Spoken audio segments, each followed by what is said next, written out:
প্রমাণসহ ভিক্টরের কুচক্রান্ত সবার সামনে এনে ভিক্টরের মুখোশ খুলল রাহি। হ্যাঁ বন্ধুরা, আমরা এমনটাই দেখতে পাবো শুধু তোমারই জন্য ধারাবাহিকের আগামী পর্বগুলোতে। রাহি বাড়ি ফিরে আসে, কিন্তু রাহিকে রাহুলের মা অপমান করতে থাকে, চলে যেতে বলে রাহুলের জীবন থেকে। রাহি মরিয়া হয়ে ওঠে আসল অপরাধীকে সামনে এনে নিজেকে নির্দোষ প্রমাণ করার জন্য। রাহির খুব কষ্ট হয়, রাহি হাউমাউ করে কাঁদতে থাকে।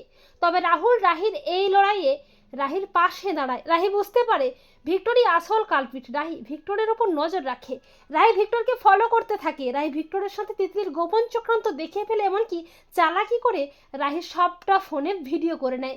এমনকি সেই ক্যাফেতে গিয়ে সিসিটিভি ফুটেজের ভিডিও ফুটেজ চেক করে। ফুটেজে স্পষ্ট দেখা যায় ভিক্টরি চৌধুরী কোম্পানির সমস্ত কাগজপত্র অন্য একজনের হাতে তুলে দিচ্ছে। এরপর রাহি বাড়িতে এসে রুদ্রমূর্তি নিয়ে ভিক্টরের ঘাড় ধরে টানতে টানতে সবার সামনে এনে বলে, আসল অপরাধী এই যে জামাইবাবু ভিক্টর চ্যাটার্জি, যে নিজে কোম্পানির সাথে বিশ্বাসঘাতকতা করে চক্রান্ত করে আমাকে ফাঁসিয়েছে। রাজীববাবু বলে, রাহিমা এসব কি বলছিস মা?